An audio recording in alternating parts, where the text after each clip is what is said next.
إياك نعبد وإياك نستعين اهدنا الصراط المستقيم لله فاتح الكمالات ثم الصلاة على خير البريات رحمننا إننا طلاب معرفة ندعوك بالعلماء إخلاص نياتي زدنا علوما معا آداب تحفظنا أنزلنا بعدنا أبواب എന്നെ വളർത്തും വാത്സല്യത്തിൽ പോറ്റിയിടും കരുണ ചെയ്യൂ റഹ്മാനേ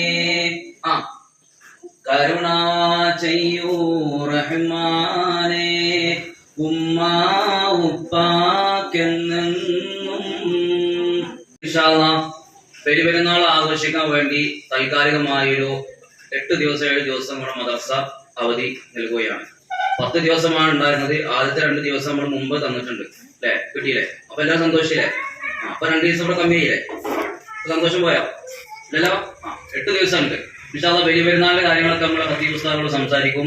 അതിലേക്കൊന്നും ഞാൻ കടക്കുന്നില്ല. നമ്മൾ മദ്രസ തുടങ്ങിയിട്ട് ഇപ്പൊ ചെറിയ പെരുന്നാൾ കഴിഞ്ഞിട്ട് ഒരു 40-45 ദിവസം നമ്മുടെ മദ്രസ പ്രവൃത്തി ദിവസമായി.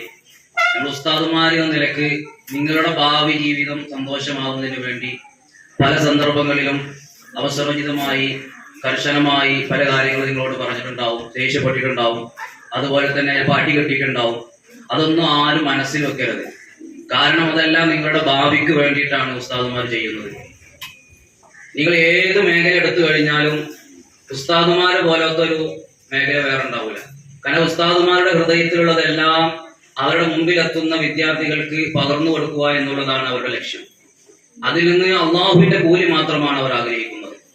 വേറെ ഏത് മേഖല എടുത്ത് നോക്കിയാലും നമ്മളിപ്പോ ഒരു ജോലി പഠിക്കാൻ വേണ്ടി പോയി, അല്ലെങ്കിൽ ഒരു കരാട്ട പഠിക്കാൻ പോയി, അല്ലെങ്കിൽ കളരി പഠിക്കാൻ പോയി, ഒരു ഉസ്താദിന്റെ അടുത്ത് പോയി, ഒരിക്കലും ആ ഉസ്താദിനെ അറിയുന്ന എല്ലാതും നിങ്ങൾക്ക് പറഞ്ഞു തരില്ല.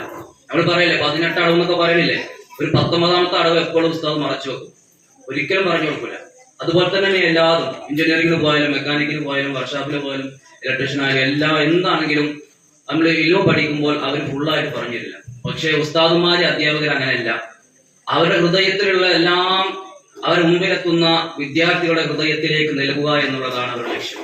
അവർക്ക് അറിയുന്നതും അതുപോലെ തന്നെ അവരെ മറ്റവർക്ക് പറഞ്ഞു കൊടുക്കാൻ വേണ്ടി പുസ്തകങ്ങൾ കിതാബുകളെല്ലാം നോക്കി അവരെ പഠിപ്പിക്കുക എന്നുള്ള ലക്ഷ്യം മാത്രം അവർക്കുള്ളൂ. അപ്പൊ ഉസ്താദിന്റെ മുമ്പിൽ വന്നിരുന്നു കൊണ്ട് നിങ്ങൾ പഠിക്കുമ്പോൾ അതിന് വലിയ ബർക്കത്തുണ്ട്, വലിയ കൂലിയുണ്ട്. നിങ്ങളെല്ലാം സ്വർഗത്തിന്റെ വഴിയിലാണ് ഇപ്പോൾ ഉള്ളത്. ഈ മദ്രസ പഠനം ഒഴിവാക്കിയിട്ട് സ്കൂളിലേക്ക് പോകുമ്പോൾ നിങ്ങളുടെ ബർക്കത്താണ് നഷ്ടപ്പെടുന്നത്. മദ്രസയ്ക്ക് വരാതെ മദ്രസ പല കാരണങ്ങൾ പറഞ്ഞുകൊണ്ട് മദ്രസ പഠനം ഒഴിവാക്കുമ്പോൾ മറ്റുള്ള മതവിദ്യാഭ്യാസങ്ങൾ പഠിക്കുമ്പോൾ അതിൽ ബർക്കത്തുണ്ടാവില്ല, മറന്നുപോകും, പരീക്ഷയിലൊന്നും ജയിക്കുന്നില്ല, ഉന്നതങ്ങളിൽ എത്താൻ കഴിയില്ല. നിങ്ങൾ എടുത്തു നോക്കിക്കോളി, മദ്രസ പഠനം ഒഴിവാക്കിയ ആരും വിജയിച്ചിട്ടില്ല. നേരെ മറിച്ച് മദ്രസ പഠനം കൂടെ അതിന്റെ കൂടെ കൊണ്ടാവുമ്പോൾ അവർക്ക് ടോപ്പ് പ്ലസ് ഉണ്ടാവും, വലിയ വലിയ മേഖലകൾക്ക് എത്താൻ കഴിയും. ഉള്ളവർക്ക് റേഞ്ചിലെല്ലാം നമുക്ക് കാണാൻ കഴിയുന്നതാണ്. പ്ലസ് ടുവിലും ഒക്കെ പഠിക്കുന്ന കുട്ടികൾക്ക് അവർക്ക് സ്കൂളിൽ ഫസ്റ്റ് ആണ് അവര്, ഹാജറിൽ ഫസ്റ്റ് ആണ് അവര്, മദ്രസയിൽ ഫസ്റ്റ് ആണ് അവര്, എവിടെ പരാജയം ഉണ്ടാവില്ല. അതുകൊണ്ട് ഈ സന്ദർഭത്തിൽ നിങ്ങളോട് പറയാനുള്ളത്, ഇപ്പോ പല കാരണങ്ങൾ പറഞ്ഞുകൊണ്ട് മദ്രസ പഠനം ഒഴിവാക്കുമെന്ന് പല ആളുകളും പറയുന്നത് ഒരു സമയത്തിന്റെ ചെറിയ പ്രശ്നമുണ്ട്. രാവിലെ 5:30 ക്ലാസ് പോയിട്ട് ഒന്ന് എണീക്കാനുള്ള മടി കാരണം കൊണ്ട് മദ്രസ പഠനം ഒഴിവാക്കുമെന്ന് പറയുമ്പോൾ വളരെ സങ്കടമുണ്ട്. അതൊക്കെ നിങ്ങൾ ഗൗരവമായി ചിന്തിക്കണം. പല കാരണങ്ങളുണ്ടാവും നമുക്ക് മദ്രസ ഒഴിവാക്കാൻ. എന്നാൽ സ്കൂൾ ഒഴിവാക്കാൻ ഇതൊന്നും ഒരു കാരണമല്ല. സ്കൂളിൽ ടൂർ ഉണ്ട്, ടൂർ പോകാന്ന് പറഞ്ഞു കഴിഞ്ഞാൽ 3 മണിക്ക് ബസ് വരും പറഞ്ഞാൽ 2 മണിക്ക് നിങ്ങൾ പോകും. അത് അതിനോടുള്ള ആത്മാർത്ഥത കൊണ്ടാണ്. എന്നാൽ മദ്രസ 5:30 ക്ലാസ് പറഞ്ഞു, അല്ലെങ്കിൽ 6 മണിക്ക് ക്ലാസ് പറഞ്ഞു, മഗ്‌രിബിന്റെ ശേഷം ക്ലാസ് പറഞ്ഞാൽ നിങ്ങൾക്ക് എന്താണ് അത് പുറകോട്ട് പോകുന്നത്? കാരണം താല്പര്യം ഇല്ലാത്തത് കൊണ്ടാണ്. ആ താല്പര്യം നമുക്ക് വേണം. ഈ സന്ദർഭത്തിൽ പറയാനുള്ളത്, ഇപ്പൊ ലഹരിയുടെ ഒരു കാലഘട്ടമാണല്ലോ. നമ്മുടെ ലഹരി എന്ന് പറയുന്നത് പഠനമായിരിക്കണം. നമ്മൾ മദ്രസ പഠനം മാത്രം പഠിക്കാൻ നമ്മൾ പറയുന്നില്ല, എല്ലാ വിദ്യാഭ്യാസം നേടണം. ഏത് വിദ്യാഭ്യാസം നല്ല തന്നെയാണ്, അവനവന്റെ ജീവിതത്തിന് ആവശ്യമായ എല്ലാ വിദ്യാഭ്യാസവും നമ്മൾ നേടണം. മദ്രസയുടെ കൂടെ മറ്റുള്ള പഠനം കൊണ്ടുപോകണം. അല്ലാഹു സുബ്ഹാനഹു വ തആല അതിന് തൗഫീഖ് നൽകി അനുഗ്രഹിക്കുമാറാവട്ടെ. ഇൻഷാ അല്ലാഹ് വലിയ പെരുന്നാൾ ആഘോഷിക്കണം. അതിന്റെ കാര്യം ഉസ്താദ് പറയും. അതുകൊണ്ട് അങ്ങോട്ടും ഇങ്ങോട്ടും പല സന്ദർഭങ്ങളിൽ അങ്ങോട്ടും പറഞ്ഞിട്ടുണ്ടാവും, അടികിട്ടിട്ടുണ്ടാവും. അതൊന്നും ഉസ്താദുമാരുടെ ദേഷ്യന്മാരും വെക്കരുത്. ഉസ്താദുമാരുടെ മനസ്സിൽ ഒരിക്കലും ഒരു വിദ്യാർത്ഥികളോട് ഇഷ്ടക്കേട് ഉണ്ടാവുകയില്ല. അത് ഉണ്ടാവുന്ന ഉസ്താദുമാരുമല്ല. അതുകൊണ്ട് ഉസ്താദുമാരുടെ പൊരുത്തവും നൽകുന്ന മക്കളായ അല്ലാഹു സുബ്ഹാനഹു വ തആല നമ്മളെല്ലാവരെയും അനുഗ്രഹിക്കുമാറാകട്ടെ. ദുനിയാവിലും ആഖിറത്തിനും ഉപകരിക്കാനുള്ള അല്ലാഹു തൗഫീഖ് നൽകി അനുഗ്രഹിക്കുമാറാകട്ടെ. ഒരുപാട് ഇൽമു പഠിക്കാനും അതനുസരിച്ചുകൊണ്ട് ജീവിതത്തിലൂടെ മുന്നോട്ട് പോകാനും അല്ലാഹു സുബ്ഹാനഹു വ തആല തൗഫീഖ് നൽകി അനുഗ്രഹിക്കുമാറാകട്ടെ. ദുൽഹിജ്ജ മാസത്തിലാണ് നാം ഏവരും പ്രവേശിച്ചിരിക്കുന്നത്. വളരെ മഹത്വമുള്ള ഒരു മാസമാണ് ഈ ദുൽഹിജ്ജ മാസം. പ്രത്യേകിച്ച് ആദ്യത്തെ 10 ദിവസങ്ങൾക്ക് വളരെയേറെ പുണ്യമുണ്ട് എന്ന് പല പണ്ഡിതന്മാരും പറഞ്ഞിട്ടുണ്ട്.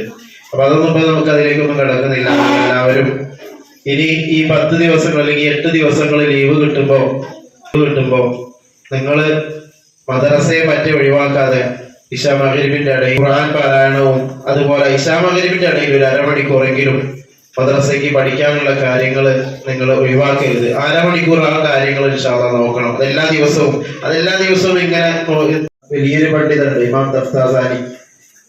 ആ ഇമാമ് പഠിക്കുന്ന കാലത്ത് ഒന്നും കിട്ടില്ല, എന്ന് ഇരുന്ന് പഠിക്കും, ഒന്നും കിട്ടില്ല. അവിടുത്തെ ഉസ്താദ് ഒരിക്കൽ പറഞ്ഞു അത്രേ, ആ കുട്ടികളുടെ ചെരുപ്പ് എന്ത് ചെയ്തോ, നീ പോയിട്ട് അടക്കി വെച്ചോ, അല്ലെങ്കിൽ അത് നീ ഇങ്ങനെ ആ പഠിക്കുന്ന കുട്ടികളുടെ ചെരുപ്പ് ഏറ്റി നടന്നോ എന്ന് വരെ ഇമാം തഫ്താസാനി ഇമാമിനോട് ഒരിക്കൽ അവിടുത്തെ ഉസ്താദ് പറയണ്ടായി. കാരണം അത്രയും കിട്ടില്ല. അങ്ങനെ എന്നാലും എന്ത് ചെയ്യും, ഇരുന്നിങ്ങനെ പഠിക്കും. അങ്ങനെ പഠിക്കുന്ന ആ ഇമാമ് അവിടുന്ന് ഒന്നും കിട്ടാതെ എങ്ങനെ ഇരിക്കുകയാണ്, ഒന്നും കിട്ടില്ല. അങ്ങനെ ഒരിക്കൽ അങ്ങനെ ഇരുന്നിങ്ങനെ പഠിക്കുന്ന, എന്നാലും പഠനം ഒഴിവാക്കില്ല, പരിശ്രമിച്ചുകൊണ്ടിരിക്കും. അഞ്ചത്ത് വരെന്താ പരിശ്രമിച്ചാൽ എത്തിച്ചേരുന്നാണല്ലോ. നിരന്തരം എന്ത് ചെയ്തു, ഇങ്ങനെ പഠിച്ചുകൊണ്ടിരിക്കും. പക്ഷെ ഒന്നും കിട്ടില്ല. അങ്ങനെ ഒരിക്കൽ ഒരു സ്വപ്നത്തിന് നബി സല്ലല്ലാഹു അലൈഹി വസല്ലം തങ്ങൾ വരികയാണ്.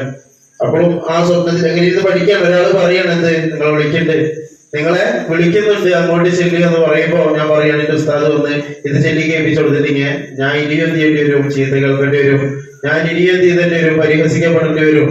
അതുകൊണ്ട് ഞാനിത് പഠിക്കുകയാണ് പറഞ്ഞു. അപ്പൊ കാരണം പഠിക്കാൻ ഉദ്ദേശം കൊണ്ടാണ്. അതുകൊണ്ട് അള്ളാഹു തൗഫീഖ് കൊണ്ട് ഇത് വരുത്തിയ. അപ്പൊ അടി കിട്ടലോ ചീത്ത പറയലോ ഒന്നുമല്ല. ഇപ്പൊ ആദ്യത്തെ ഞങ്ങളൊക്കെ ചെറുപ്പത്തിൽ മദ്രസയിൽ നിന്ന് അടി കിട്ടിയെന്ന് പറഞ്ഞ വീട്ടിൽ പോയി പറഞ്ഞാല് ആ കിട്ടിയ സ്ഥലത്താവും വീട്ടിൽ നിന്ന് മാറിയത് കിട്ടുക. അങ്ങനത്തെ ഒരു കാലഘട്ടം ഉണ്ടായിരുന്നു. കാരണം അറിയാം, വെറുതെ ഒരു കാര്യത്തിന് ഉസ്താദ് തരില്ല എന്നുള്ള ഉറപ്പുണ്ട്. അതുകൊണ്ട് ഇൻഷാ അല്ലാഹ് മതപരമായി മദ്രസ പഠനം ആരും ഒഴിവാക്കരുതെന്ന് പറയുകയാണ്. അതുപോലെ ഇൻഷാ അല്ലാഹ് വരുന്ന വ്യാഴാഴ്ചയും വലിയ കുട്ടികള് വ്യാഴാഴ്ചയും വെള്ളിയാഴ്ചയും 2 ദിവസം നോമ്പെടുക്കൽ സുന്നത്തുണ്ട്. വെള്ളിയാഴ്ച നോമ്പെടുക്കല് കഴിഞ്ഞു പോയ ഒരു വർഷത്തെ, വരാൻ പോകുന്ന ഒരു വർഷത്തെ പാപങ്ങൾ അല്ലാഹു പുറത്തു തരുമെന്നാണ് നബി സല്ലല്ലാഹു അലൈഹി വസല്ലം തങ്ങൾ പറഞ്ഞിട്ടുള്ളത്. അതുകൊണ്ട് ആ അറഫയുടെ നോമ്പ് എല്ലാവരും നോൽക്കണം. വ്യാഴാഴ്ചയാണ് ഗൾഫിലൊക്കെ അറഫ വരുന്നത്. അതുകൊണ്ട് വ്യാഴാഴ്ച നോമ്പെടുക്കൽ സുന്നത്താണ്. അപ്പൊ വ്യാഴവും വെള്ളിയും കഴിയുന്നവർ ഇൻഷാ അല്ലാഹ് നോമ്പെടുക്കുക. അതുപോലെ ശനിയാഴ്ച പെരുന്നാളാണ്. ആ പെരുന്നാൾ ദിവസം നിങ്ങൾ ഇങ്ങനെ തക്ബീറൊക്കെ അധികരിപ്പിക്കുക. ചെയ്യാൻ പറ്റുന്ന നല്ല കാര്യങ്ങൾ. ആൺകുട്ടികളൊക്കെ 8 മണിക്ക് പെരുന്നാൾ നിസ്കാരം എന്ന് പറയുമ്പോൾ നല്ല വസ്ത്രമൊക്കെ ഇട്ട് വീട്ടിൽ നിന്ന് തന്നെ തൊപ്പിയൊക്കെ വെച്ചിട്ട് 7:30 തന്നെ എന്ത് ചെയ്യുക, നമ്മുടെ പള്ളിയിലെത്തണം. ആ തക്ബീർ കെട്ടുന്ന സമയത്ത് കയറി വരുന്ന ആ രൂപത്തിലേക്ക് മാറരുത്. ആൺകുട്ടികളൊക്കെ എന്ത് വേണം, 7:30 ആകുമ്പോഴേക്കും പള്ളിയിൽ വന്ന് തക്ബീർ ചെല്ലണം. അതേപോലെ തന്നെ വർത്താനങ്ങളൊന്നും പറയാതെ തക്ബീറുകൾ ഇങ്ങനെ ചൊല്ലിക്കൊണ്ട് അത് കഴിഞ്ഞ് നിസ്കാരം കഴിഞ്ഞാലൊക്കെ സ്വന്തം മുശാഫഹത്ത് ചെയ്ത് കെട്ടിപ്പിടിച്ച് ആ ഒരു പെരുന്നാളിന്റെ സന്ദേശം നമുക്കൊക്കെ അറിയാലോ. വലിയ പെരുന്നാള് ഇബ്രാഹിം നബി അലൈഹി സ്വലാത്തു വസ്സലാം അള്ളാഹു 100 വയസ്സിന് മേലെ പ്രായമായിട്ടും മക്കളില്ലാതെ ഇരുന്ന ഇബ്രാഹിം നബി അലൈഹി സ്വലാത്തു വസ്സലാമിന് അള്ളാഹു നല്ല കണ്ണിന് കുളിർമയുള്ള ഒരു മകനെ കൊടുക്കുകയാണ്, ഇസ്മായിൽ നബിയെ. നിങ്ങൾക്ക് ആ ചരിത്രമൊക്കെ നിങ്ങൾക്ക് അറിയുന്നതാണ്. ഇസ്മായിൽ നബി അലൈഹി സ്വലാത്തു വസ്സലാം അവിടെ ആരുമില്ലാത്ത ആ മക്ക പ്രദേശത്ത് ആരുമില്ലാത്ത സ്ഥലത്ത് ഹാജറ ബീവിയും ഇസ്മായിൽ നബിയും അങ്ങനെ വളർന്നു വന്ന് ആ ചിരികളികൾ, ചെറിയ കുട്ടികളുടെ ചിരിയും കളിയും ഒക്കെ നല്ല സന്തോഷത്തില് ആസ്വദിച്ചിരിക്കുന്ന സമയത്താണ് അള്ളാഹുവിന്റെ കൽപ്പന വരുന്നത്. മകനെ എന്ത് ചെയ്യണം, ബലി നൽകണം. ഇസ്മായിൽ നബിയെ ബലി നൽകണം. ആ സമയത്ത് ഇബ്രാഹിം നബി അലൈഹി സ്വലാം ഒരു ഉപ്പയോട് പറയുകയാണ്, എന്ത്, സ്വന്തം മകനെ ബലി നൽകാൻ വേണ്ടി പറയുകയാണ്. ഒന്ന് ആലോചിച്ച് നോക്ക്, എത്രയോ കാലങ്ങൾ അള്ളാഹുവിനോട് ദുആ ചെയ്തിട്ട് ഒരു കൺമണിയെ കിട്ടിയിരിക്കുകയാണ്. അവന്റെ ചിരിയും കളിയും ഒക്കെ ആസ്വദിച്ചിരിക്കുന്ന സമയത്ത് അള്ളാഹുവിന്റെ കൽപ്പനയാണ്, മകന് ബലി നൽകണം. അള്ളാഹുവിന് വേണ്ടി മകനെ ബലി നൽകണമെന്ന് പറയുകയും ആ സമയത്ത് ഒരു മനുഷ്യൻ, നമ്മളാണെങ്കിൽ എന്താണ് ചെയ്യുക, നമ്മളാണ് ഇസ്മായിൽ നബിയുടെ സ്ഥാനത്ത് നിന്നെങ്കിൽ നമ്മൾ നാട്ടിട്ട് പോയിട്ടാവും. എന്നാൽ ഇസ്മായിൽ നബി പറഞ്ഞതാണ്, ഉപ്പ വിഷമിക്കേണ്ട, അള്ളാഹുവിന്റെ കൽപ്പനല്ലേ, അങ്ങത് സ്വീകരിക്കണമെന്ന് പറഞ്ഞ് ആ ബലി നൽകുന്ന ആ ഒരു നല്ലൊരു മുഹൂർത്തം, ആ സമയത്ത് ജിബ്രീൽ അലൈഹി ഇസ്ലാം വരികയും ഇതൊരു പരീക്ഷണമാണ് എന്ന് പറഞ്ഞ് ഒരു ആടിനെ കൊടുത്ത് അതിനെ ബലി അറക്കുകയും ചെയ്തതൊക്കെ നമുക്ക് ചരിത്രങ്ങൾ അറിയുന്നതാണ്. അപ്പൊ അതിന്റെയൊക്കെ സ്മരണയാണ് ബലി പെരുന്നാൾ എന്ന് പറയുന്നത്. അപ്പൊ ഇൻഷാ അല്ലാഹ് ആ ഒരു സ്മരണയില് ഇൻഷാ അല്ലാഹ് നമ്മൾ ഉദ്ഹിയത്തൊക്കെ കർമ്മങ്ങളൊക്കെ നടത്തും. വലിയ നല്ല നല്ല സമയങ്ങളാണ്, ദിവസങ്ങളാണ്. അതൊക്കെ ഇൻഷാ അല്ലാഹ് ഉപയോഗപ്പെടുത്തണം. നല്ല മക്കളായി മാറണം. അല്ലാഹു സുബ്ഹാനഹു വ തആല നിങ്ങളെല്ലാവരും അല്ലാഹു നല്ല മക്കളായി മാറ്റി തരുമാറാകട്ടെ. അല്ലാഹു സുബ്ഹാനഹു വ തആല നമ്മൾ പഠിച്ച കാര്യങ്ങൾ ജീവിതത്തിൽ ഉപയോഗപ്പെടുത്താൻ അല്ലാഹു ഭാഗ്യം നൽകി അനുഗ്രഹിക്കുമാറാകട്ടെ. അതുകൊണ്ട് പെരുന്നാൾ ദിവസം നല്ല വസ്ത്രങ്ങളൊക്കെ ധരിച്ച് പള്ളിയിൽ നേരത്തെ വരിക, തക്ബീർ ചൊല്ലുക. അതേപോലെ തന്നെ ഈ ഉദൂഹിയത്തിന്റെ സമയം ആകുന്നത് വരെ ഈ ആടിനെയും അതുപോലെ തന്നെ പശു അങ്ങനെയുള്ള പോത്തിനൊക്കെ കാണുമ്പോൾ തക്ബീർ ചെല്ലല് സുന്നത്തായ കാര്യമാണ്, കൂലി കിട്ടുന്ന കാര്യമാണ്. തക്ബീർ അറിയില്ല നിങ്ങൾക്ക്? ആ തക്ബീർ ചെല്ലല് കൂലിയുള്ള കാര്യമാണ്. അപ്പൊ ഈ തക്ബീർ ഈ ഒരു വലിയ പെരുന്നാളിന് പ്രത്യേകിച്ച് കൂലിയുള്ള കാര്യമാണ്. അപ്പൊ ഇൻഷാ അല്ലാഹ് അതൊക്കെ നിങ്ങളുടെ ജീവിതത്തിൽ കൊണ്ടു لم يلد ولم يولد ولم يكن له كفوا احد. الحمد لله رب العالمين. آمين. حمدا يوافي نعمه ويكافئ مزيدا. آمين. اللهم صل على رسولك سيدنا وحبيبنا محمد. اللهم صل صلاة كاملة وسلم سلاما تاما على سيدنا محمد الذي تنحل به العقد وتنفذ به القرب وتقضى به الحوائج وتنال به الرغائب وحسن الخواتم ويستسقى الغمام بوجهه الكريم وعلى آله وصحبه في كل لمحة ونفس بعدد. അല്ലാഹുവേ ഒരുമിച്ച് കൂടിയതിനെ സ്വീകരിക്കണം. അല്ലാഹുവേ ഞങ്ങളോട് ചൊല്ലിയതായ ഫാത്തിഹ സൂറത്ത്, സൂറത്തുൽ ഇഖ്ലാസ്, സൂറത്തുൽ മുഅവ്വിദത്തൈൻ എല്ലാത്തിന്റെയും സവാബ് ഞങ്ങളിൽ നിന്ന് മരണപ്പെട്ടു പോയവരുടെ ഹദറത്തിലേക്ക് നീ എത്തിക്കണം റഹ്മാനെ. അല്ലാഹുവേ കഴിഞ്ഞ വർഷങ്ങളിൽ കഴിഞ്ഞ പെരുന്നാളുകളിൽ ഞങ്ങളുടെ കൂടെ ഉണ്ടായിരുന്നവരാണ് റഹ്മാനായ അല്ലാഹുവേ ഞങ്ങളുടെ ഉപ്പമാര് ഉമ്മമാരിമാര്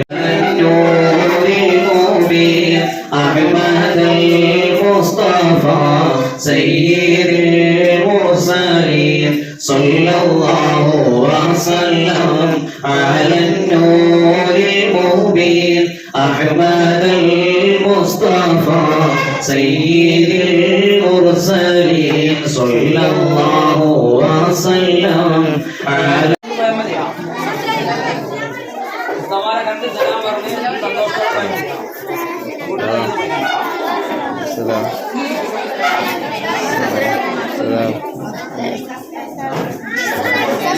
السلام السلام السلام السلام السلام പെരുന്നാൾ ഉഷാറാക്കട്ടാ. അസ്സലാം.